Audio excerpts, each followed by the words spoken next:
A big hello to our ladies. Here is your host, Dr. 𝗬𝗲 𝗪𝗲 at the 𝗬𝗲 Healing Podcast. Now, every time we come into this space, we have to remind you, but most importantly, speak to the one, that this is the H3 community. And what is H3? It is the Hope Health Healing Community. And it's a platform supporting women that have faced loss and trauma. This might actually be every woman. To redefine what being healthy is as we walk towards a lifestyle of healing. And what is this health we are talking about? Therein lies our mantra at H3. According to what WHO has described health to be, a state of complete emotional, physical, and social well-being, and not merely the absence of disease and infirmity.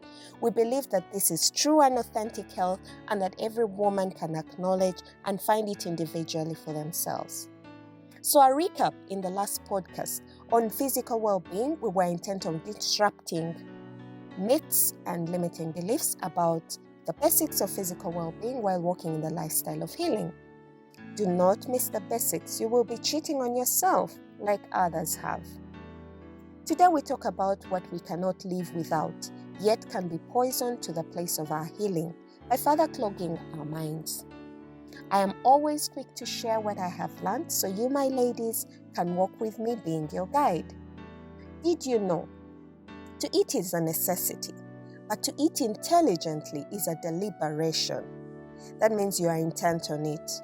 Also, that food is definitely my friend, and like any friendship, consistency is key. Yet the two most powerful warriors in our hands are patience and time. So relating this to our tummies, we're using our minds to practice patience with what we ingest means to actually plan before you take in what you have before you at any one time. And at what time will you do that? What you love, you will give time. So to love on your body is to give it time with feeding. That is why today we mention 1, intelligent eating. That means you're applying your brain to plan for your eating. 2, food as a friend. That means you're giving it the time it deserves. 3, consistency. That means we require both planning and time for this. So, in a nutshell, it is important to discuss the time factor to what we put in our tummies. I'll start with water. We all know the old saying that water is life. It is healing, and its benefits, honestly, we cannot exhaust in this space. So for water, it is as important as food to our bodies, for it has the required nutrients for a lot of the functioning that is required in the brain. Call it mind, the tool that we treasure for the healing process that we are talking about. So to this, it is best advised to have a simple 2-1-1 consistency. That is 2-1-1-1 consistency. I'll break it down for you. 2 glasses of lukewarm water when you awake. This facilitates awakening and activation of your mind as well as all internal organs. 1 glass taken 30 minutes before each meal. This aids digestion, yet the brain, again our tool, is the biggest beneficiary for the products of digestion. 1 glass before taking a bath. This aids in regulating blood pressures. That goes for some of the causes of high blood pressures resulting from the stresses in our lives. And then 1 glass before bedtime. This is shown to lower the risk of stroke and heart disease. Call it heart attack in simple terms. Again, this has everything to do with the functioning of the heart. And is the heart not that important tool where your mental well-being is?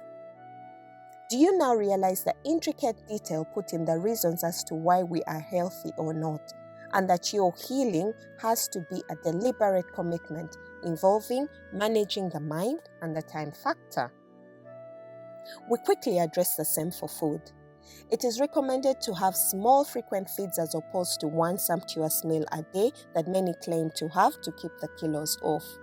Often I've heard people say, and even my patients, I have 1 meal a day, but I seem not to lose weight, and it seems not to work to keep the kilos off. They keep piling. Sounds familiar? Now I will tell you that because of that limited commitment to timing and deliberation of that meal, that is why the state of the body is not in a place that one is proud of to show off to others. The body is designed to such a detailed manner that even the utilization of nutrients is timed, again, to benefit the brain, who is the greatest utilizer of these. So have small frequent feeds, that is with 3 main meals, whose capacity should reduce as the day goes from morning to evening, and then small healthy snacks in between these meals, again, including your glass of water. When you assume such a pattern, you will allow regulated sugar control in the body. We know that excesses in sugar spikes increase your risk of diabetes and other food-related disorders. But also, deliberating on consistency with food is loving on your body, because remember, what you love, you will give time. So be intentional on that love, and your body will enjoy the benefits of such deliberations. These are some of the nuggets where we are talking about walking a lifestyle of healing. It is that extra detail and attention that you will put on loving you, especially your body, for that is what you have to hold everything else that you have to show off. Let's complete our healthy feeding nuggets next week when we delve into the character and quality of what we ingest. Proudly, I'm your host, Dr. 𝗬𝗲 𝗪𝗲. Do take care of yourself, take care of your body, and let's dig into more of the physical well-being in the weeks to come. Bye-bye.